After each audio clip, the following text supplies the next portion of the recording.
열리게 하소서라는 제목으로 말씀을 나눌 텐데요.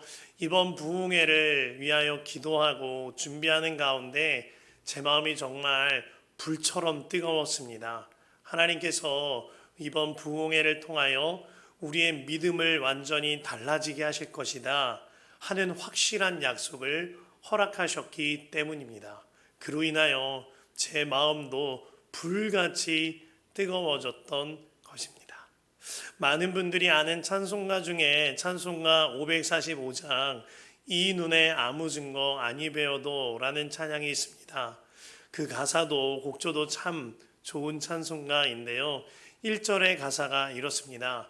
이 눈에 아무 증거 아니 배워도 믿음만을 가지고서 늘 걸으며 이 귀에 아무 소리 아니 들려도 하나님의 약속 위에 서리라. 걸어가세 믿음 위에 서서 나가세 의심 버리고 걸어가세 믿음 위에 서서 눈과 귀에 아무 증거 아니 배워도 이런 참 강력한 믿음과 담대함을 가진 찬송입니다. 이 찬송을 작사한 윌리엄 커싱 목사님인데요. 그 목사님의 스토리를 들으면 이 찬송의 은혜가 더해질 것입니다. 윌리엄 커싱 목사님은 설교자로서 아주 탁월한 설교가였고 달란트가 있었습니다. 그로 말미암아 수많은 사람들이 그의 설교를 듣고자 하였고 그가 함께 목회하는 교회에는 그의 설교를 듣고자 하는 사람들로 문전성시를 이루었다 그랬어요. 그런데 이게 무슨 일이죠? 윌리엄 커싱 목사님의 사모님이 갑작스럽게 세상을 떠나게 되어져 버린 겁니다. 그 일로 인하여 커싱 목사님은 그 마음에 큰 상심과 절망을 겪게 됩니다. 몸도 병이 들었고요. 마음도 병에 들어버렸어요.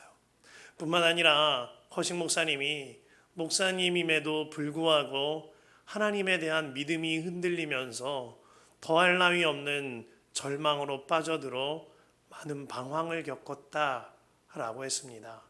그렇게 1년여가 지나가자 그 마음과 몸에 든 병으로 말미암아 커싱 목사님이 목소리를 잃게 됩니다. 더 이상 말이 나오지를 않는 거예요. 그로 인해 설교를 할 수 없는 형편이 되어졌고 본인이 섬기던 교회에서도 사직하게 됩니다. 그 절망의 한가운데서 커싱 목사님의 참 귀한 일은 그 가운데에서 다시 주님을 바라보게 되었다라는 겁니다. 윌리엄 커싱 목사님이 그 절망의 한가운데서 주님을 바라보며 간곡하게 기도했다 그래요. 이런 기도였습니다. 주님, 저에게는 이제 남은 것이 아무것도 없습니다. 저에게 있는 목소리도 가져가신 주님, 이제는 제가 주님께만 매달립니다. 제가 지금 이곳에서 주님과 함께 순종해야 할 일이 무엇입니까? 하나라도 있다면 제가 행하겠습니다. 제게 있는 전부를 다 바쳐 당신의 일을 감당하겠으니 한 번만 더 나를 써 주십시오. 이와 같은 기도를 올려드립니다. 그리고 그날부터 윌리엄 커싱 목사님은 더 이상 내가 소리를 내어 설교할 수 없으니 내가 할 수 있는 설교를 글로 쓰기 시작합니다. 그리고 내게 주신 은혜에 대한 찬송과 그 고백을 찬송시로 옮겨 쓰게 되어지지요. 마침내 그가 쓴 그 설교문은 책이 되어 많은 이들의 은혜를 끼치게 됩니다. 그가 쓴 찬송시는 찬송가가 되어서 많은 이들이 부르는 찬양이 되어지죠.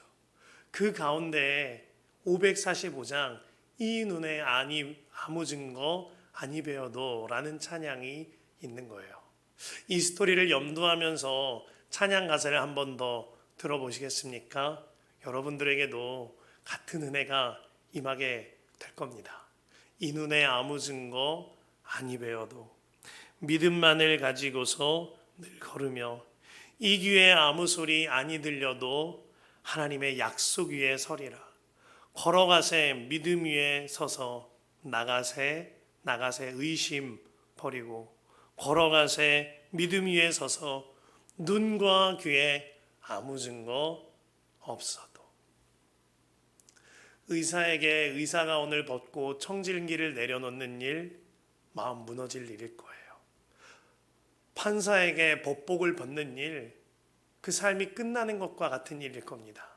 화가에게 붓을 더 이상 잡을 수 없는 것, 싱어송라이터에게 노래를 더 이상 할 수 없는 것, 설교자에게 설교를 더 이상 할 수 없는 것, 더 없는 절망일 겁니다.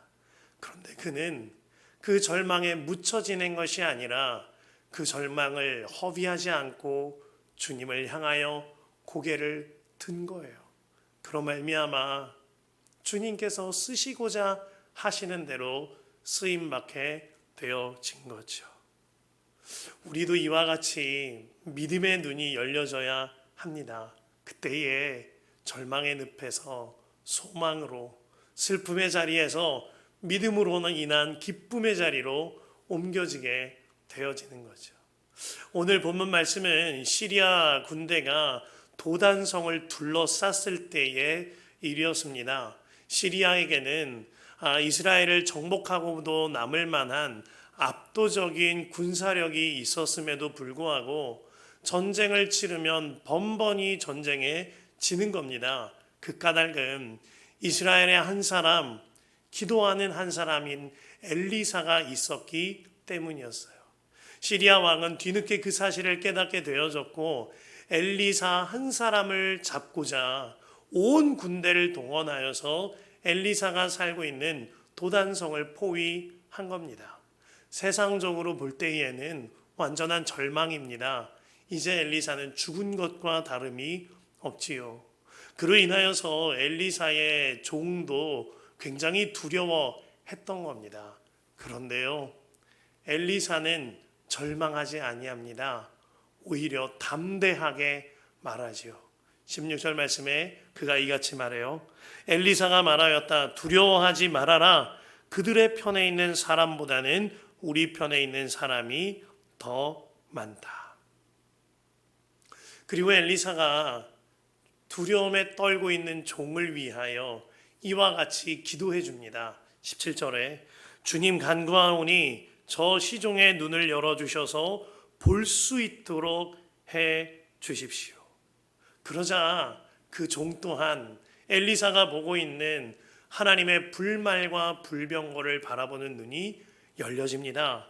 종의 눈이 열려진 거예요. 자, 이 말씀에서 우리가 눈여겨볼 만한 것이 있습니다.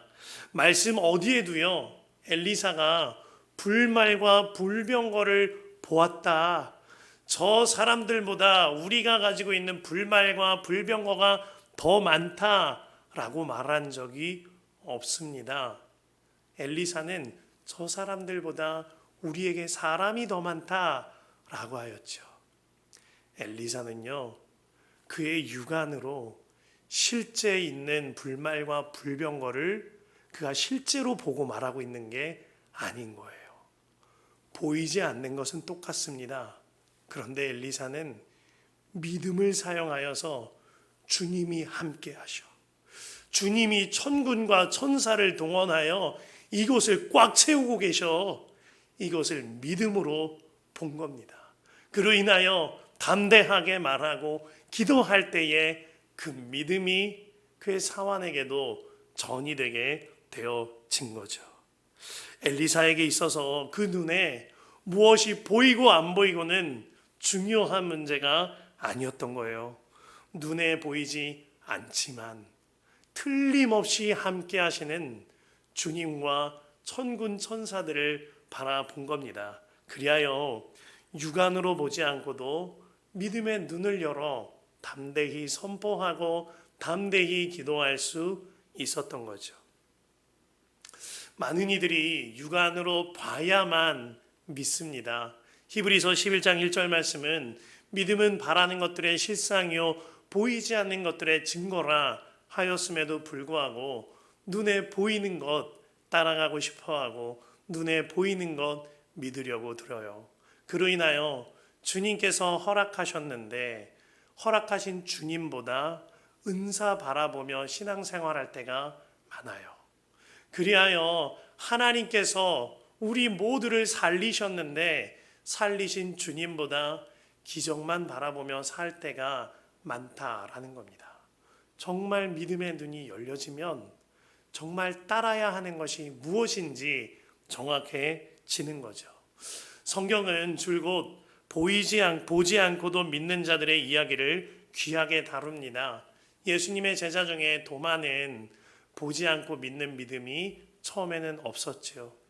예수님께서 부활하셨다라는 소식을 들었지만 나는 예수님의 옆구리를 만져봐야만, 못자국 난 손을 만져봐야만 믿을 거야 라고 하였습니다. 그때에 부활하신 예수님께서 어떻게 하시지요? 요한복음 20장 27절입니다. 도마에게 이르시되 너의 손가락을 이리 내밀어 내 손을 보고 네 손을 내밀어 내 옆구리에 넣어 보아라. 그리하여 믿음 없는 자가 되지 말고 믿는 자가 되어라. 29절에 너는 나를 본고로 믿느냐 보지 못하고 믿는 자들은 복되도다 하시니라. 주님께서 틀림없이 말씀하세요. 보지 않고 믿는 믿음이 귀하단다. 이후에 도마의 삶이 어떻게 되지요? 도마는 예수님이 십자가에 달리신 이후에 두려웠어요. 뿐만 아니라 다시 사셨다는 소식도 믿음이 가질 않았습니다. 그런데 그의 믿음이 완전히 달라져요. 언제요? 오순절날 성령이 도마에게 임하면서 그 안에 주님이 사심으로 말미암아 도마의 인생이 완전히 달라집니다. 이전에는 봐야만 믿었어요. 그 전까지는 두려워하며 떨었단 말입니다. 그런데 이제는 보이지 않는 주님과 함께 동행하며 그가 머나먼 타국 땅인 인도까지 가서 주님의 복음을 전하다가 순교할 만큼 담대하게 주의 복음 전하고 죽기까지 순종할 만큼 보이지 않는 주님을 확고하게 믿는 사람이 되어집니다. 열쇠는 그가 오순절에 성령으로 오신 예수님이 그 안에 거함으로 그 주님과 동행함으로 그 믿음과 그의 삶이 완전히 달라지게 되어진 거죠. 이 일이 우리에게 일어나야 하는 겁니다.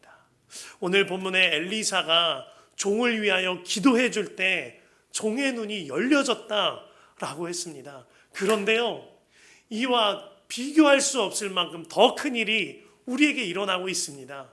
우리에게는 더 나은 엘리사이시자 완전한 하나님께서 우리 안에 성령으로 오셔서 우리의 눈이 열려지기를 중보하고 계세요. 그 주님께서 내 안에 계시거니와 하늘 보좌에 앉으셔서 우리의 눈이 활짝 열려져서 우리의 삶과 우리의 마음이 완전히 달라지기를 중보하고 계십니다. 그 주님만 바라보면 되는 거예요. 그 주님만 믿어지는 은혜를 구하면 되는 겁니다. 나에게 혹시 믿음이 없다고 여겨진다면 하나님 믿어지는 은혜를 주십시오. 뭔가 있는 것 같기는 한데 믿어지는 은혜를 주십시오. 때로는 상황과 형편으로 인하여 흔들리고 쓰러질 때면 주님, 내게 주님이 믿어지는 은혜를 주십시오. 간구하면 지금도 기도하고 있는 주님께서 왜 우리 눈을 열어주시지 않겠나요? 주님께서 틀림없이 우리로 하여금 주를 바라보는 눈이 열려지게 하십니다. 우리는 그 주님 안에 거하면 내 마음과 내 삶이 완전하게 달라지는 거예요. 한 번은 어느 성도님께서 아주 정중하고 참 배려감 있게 위트 있게 말씀을 주셨어요. 목사님 설교가 저는 너무 좋아요. 그래서 저는 목사님 설교를 더 많은 사람들이 듣게 되었으면 좋겠어요. 이런 이야기를 하시는 거예요. 그 이야기를 들을 때 느낌이 있지요. 우리 교회에 더 많은 사람들이 왔으면 좋겠어요 하는 말씀을 참 배려 있게 나눠주셔서 너무나 고마웠습니다. 그런데 그 이야기를 듣는과 동시에 제가 두 번도 고민하지 않고 바로 말씀드린 이야기가 있어요. 너무나 감사합니다. 그런데요, 진짜 괜찮아요.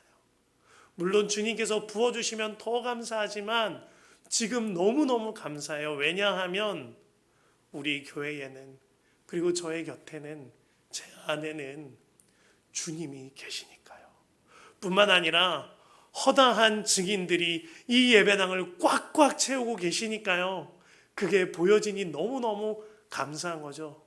지금도 꽉 채워 있지 않습니까? 이게 보이시죠?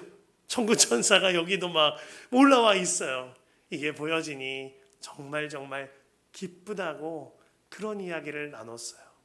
이 이야기를 나누는데 이 말하고 있는 제가 얼마나 기특하던지, 또 한 가지는 얼마나 기쁘던지, 저의 진심이거니와 정말 저의 믿음의 고백이기 때문입니다. 히브리서 12장 1절 말씀에 이러므로 우리에게 구름같이 둘러싼 허다한 증인들이 있다 그랬어요. 이 말씀이 믿어지는 거예요. 히브리서 12장 2절 말씀에 믿음의 주여 또 온전하게 하시는 이인 예수를 바라보자 하였습니다. 이 말씀이 정말 확실하게 믿어지면 상황을 바라보는 눈이 달라지는 것이었어요. 저는 이 말씀이 진짜 이제는 확실하게 믿어집니다. 그래서 우리 교회에서 설교 사역하는 이 일이 너무너무 기쁜 거예요. 우리 교회에서 목회 사역하는 이 일이 저한테 너무나 큰 행복인 겁니다. 뿐만 아니라 월요일부터 금요일까지 새벽기도 끝나면 피켓을 들고 1시간이 조금 안 되는 시간 요 교회 주변을 걷는 일, 저에게 너무 행복한 거예요. 때로는 한여름에 땀이 방울방울 머리에서부터 몸에까지 툭툭 떨어질 때가 있습니다. 한겨울에는 오돌오돌 몸이 떨릴 때도 있었어요. 때로는 비가 억수같이 쏟아져 내리면 발도 젖고 바지도 젖었던 날도 있습니다. 눈이 온 날도 있었죠. 그런데 눈이 올 때는 춥지 않고 따뜻한 온기가 전해지는 거예요. 진짜 제 체온이 올라갔다는 말 아닙니다. 주님의 온기가 느껴지는 거예요. 우산을 쓰고 있으면 주님이 제 어깨에 손 얹고 계시는 게 경험되는 거예요. 땀이 흐르면 그분이 못자국 난 손으로 내 땀을 닦아주는 게 느껴지는 거예요. 그러니 너무 기쁜 거죠. 믿음은 바라는 것들의 실상이요, 보이지 않는 것들의 증거니 그 믿음이 기쁘게 하는 것이었습니다. 정말 깨닫게 되어지면, 주님이 언제나 우리와 함께 하심이 깨닫게 되어지면 우리의 삶에 낙심하고 좌절하고 넘어지고 슬퍼할 일이 어디에 있겠나요? 우리의 삶에 외로워하고 힘겨워할 일이 어디에 있겠습니까? 주님이 항상 나와 함께 하시는데, 전군 천사 불말과 불병거, 내가 보지 못하는 하나님의 전군 천사로 함께 하시는데 정말 기쁨이 되어지는 거죠. 베드로 사도가 베드로전서 5장 7절에서 이같이 말했어요. 너희 염려를 다 주님께 맡겨라. 이는 그가 너희를 돌보심이라. 주님께서요 천군 천사를 동원하셔서 우리를 돌보신대요. 이보다 더 든든한 일이 어디에 있겠나요? 바울 사도가 빌립보서 4장 6, 7절에서 아무것도 염려하지 말라. 다만 모든 일에 기도와 간구로 너희 구할 것을 감사함으로 하나님께 아뢰라. 그리하면 모든 지각에 뛰어난 하나님의 평강이 그리스도 예수 안에서 너희 마음과 생각을 지키시리라 하였습니다. 염려가 있으십니까? 두려움이 있으십니까? 눈을 들어 주님을 바라보세요. 주님이 천군과 천사를 동원하여 우리를 호위하고 계십니다. 이 사도 바울이 했던 빌립보서 4장 6, 7절 말씀 가운데 모든 지각에 뛰어난 하나님의 평강이 라는 이 표현을 주어로 쓰고 있는 것에 주목해야 합니다. 스쳐 지나갈 수 있는 표현이지만 참 특별한 이야기예요. 하나님의 평강이 이 개념을 어떠한 사람이나 대상처럼 주어로 표현하고 있기 때문입니다. 아니, 하나님의 평강이면 평강이지 그 평강이 어떻게 모든 지각 위에 뛰어난 평강이에요? 평강이 우등생이라도 되는 것입니까? 금메달리스트라도 되는 것인가요? 아울러 그 평강이 주님 안에서 마음과 생각을 지키신다라고 표현합니다. 아니, 무슨 평강에 대해서 존칭까지 사용하며 번역을 했을까요? 평강이 어떻게 문장의 주어가 될 수 있는 것입니까? 사도 바울은 지금 완전한 평강이시자 평강 그 자체이신 예수님에 대하여 말하고 있는 거예요. 그 예수님께서 그리스도 안에서 우리 안에 계심으로 말미암아 우리의 마음과 생각을 지킴으로 그 어디나 하늘나라가 되게 하신다. 이 말을 사도 바울이 우리에게 전해주고 있는 겁니다. 이것이 정말 믿어지고 그 주님을 바라보는 눈이 열려지면 어떤 상황 속에서도 주님과 함께 평강을 누리며 기쁨을 누릴 수 있는 거죠. 한 번은 안수기도를 섬기는데 한 성도님께서 수십억의 사기를 당하였다고 기도 제목을 써서 찾아오셨습니다. 그런데 그 기도 제목이 거기서 그쳐지질 않았어요. 연이어 이와 같이 써 있었습니다. 제가 다시 주님을 바라보게 되므로 정상적인 일상을 살게 해 주십시오. 그를 위하여 기도할 때 다른 어떠한 것들을 위하여 기도하지 않게 되었습니다. 하나님, 그가 주님을 바라봄으로 말미암아 그의 마음과 그의 삶이 달라지게 하소서. 그리고 시간이 얼마 지나지 않아 그가 기쁜 마음으로 상황이 해결돼서가 아니라 믿음이 달라져서 기쁜 마음으로 인터뷰를 완전히 웃는 얼굴로 하고 있는 것을 보게 하셨어요.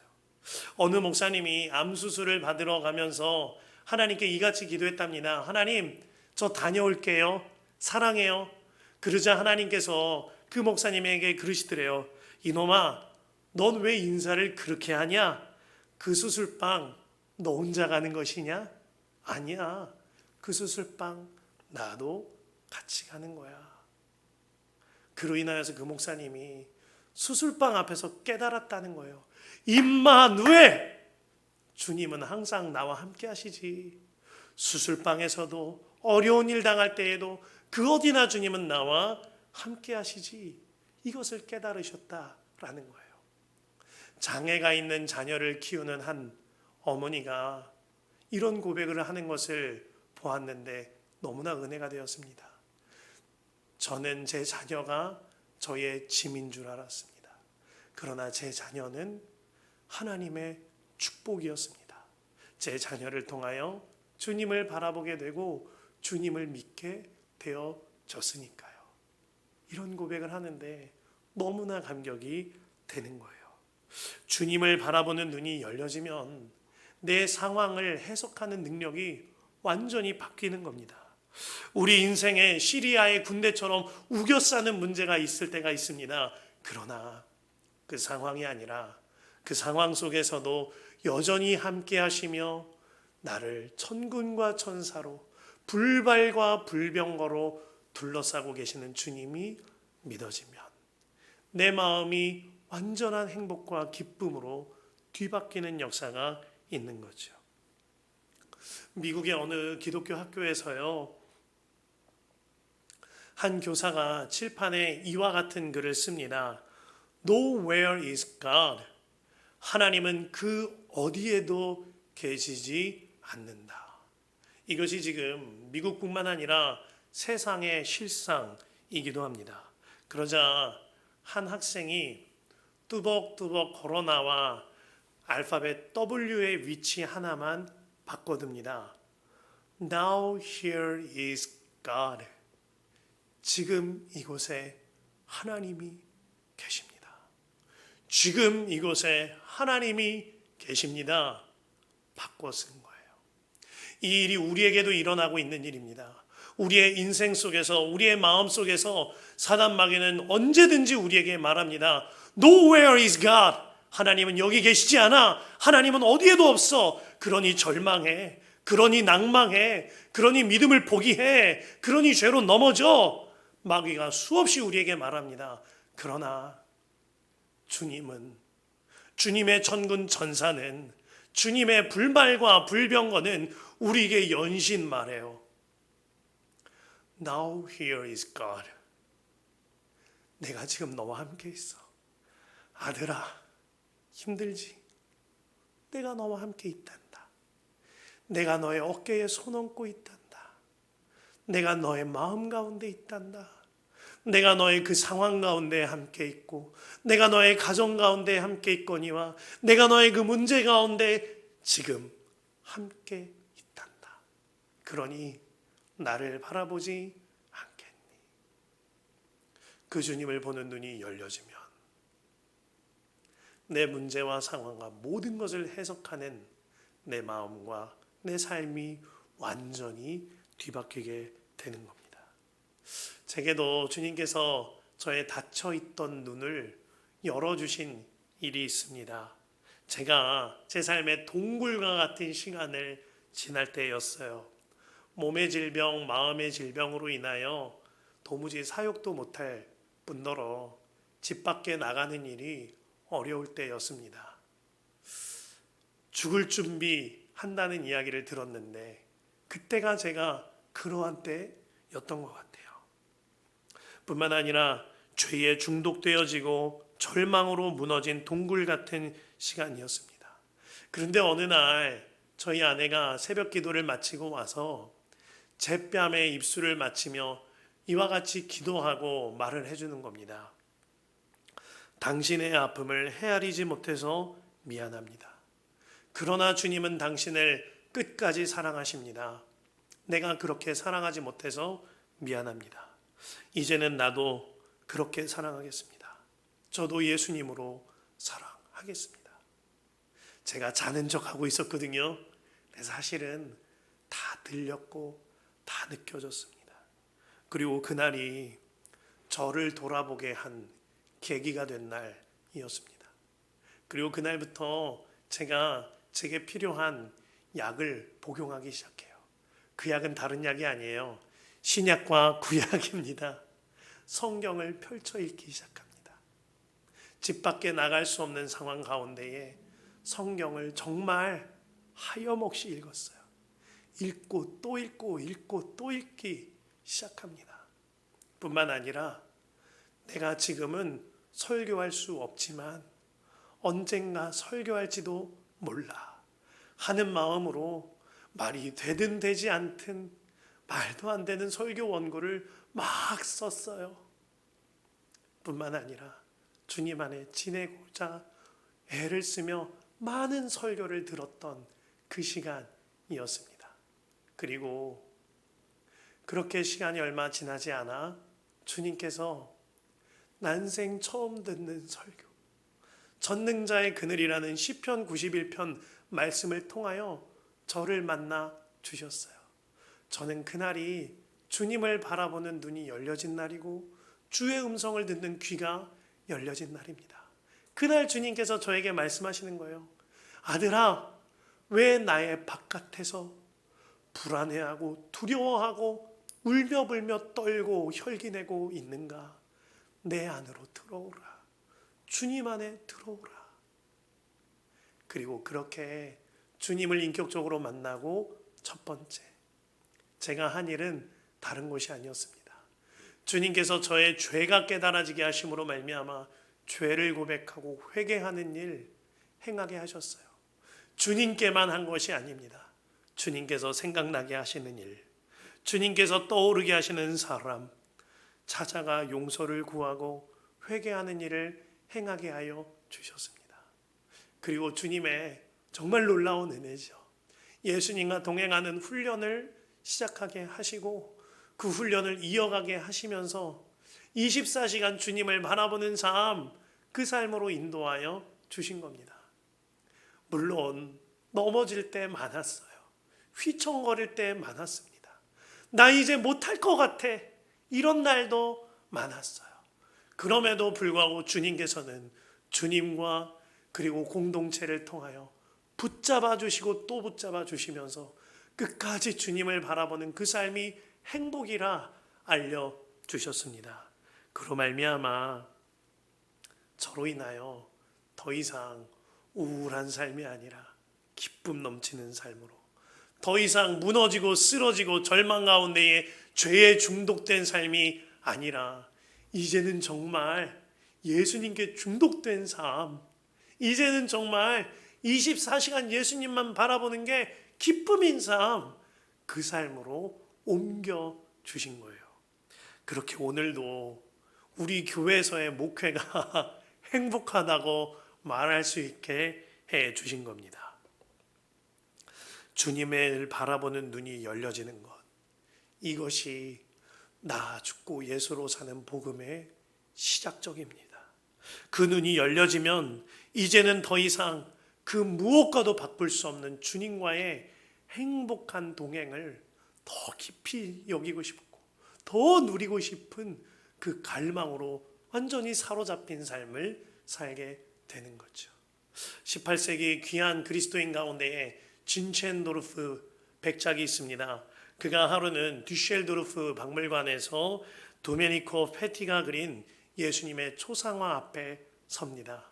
그리고 그날이 진첸도르프가 완전히 고꾸라지는 날이었어요. 그 예수님의 초상화 아래에 쓰여져 있는 이 문장 때문이었습니다.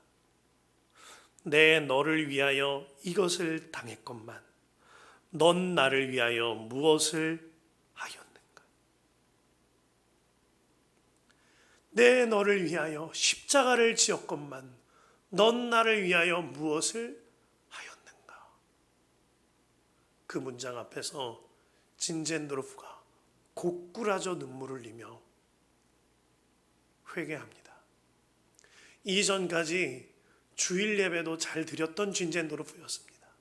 나름의 신앙생활도 해왔던 진젠도르프였습니다.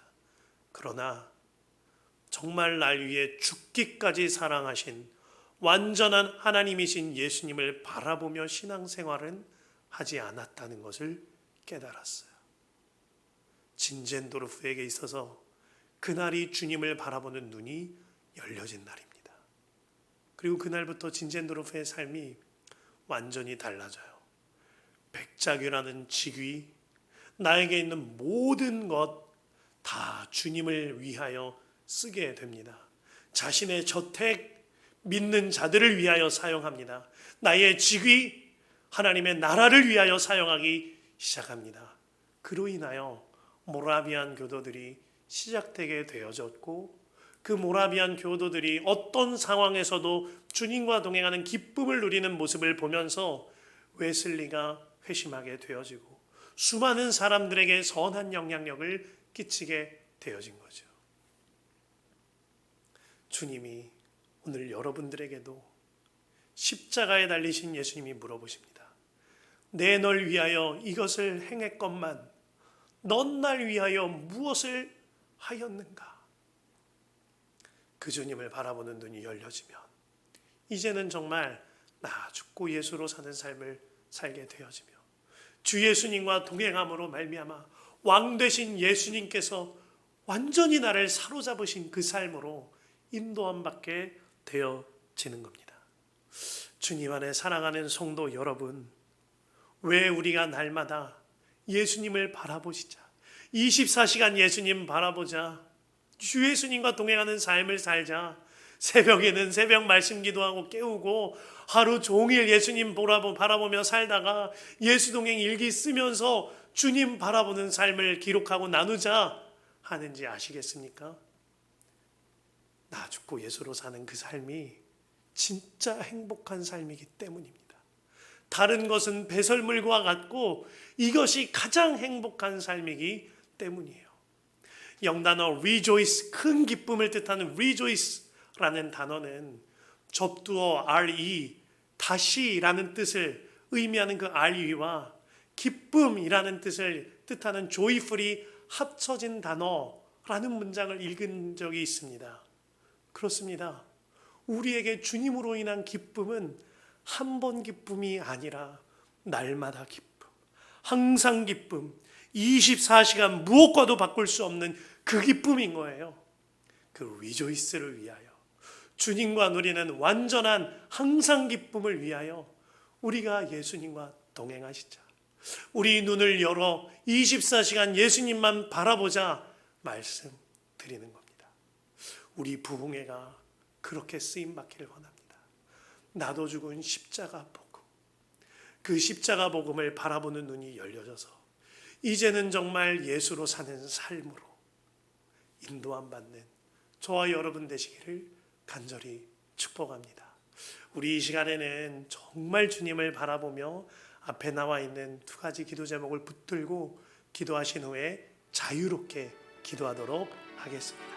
함께 기도합니다.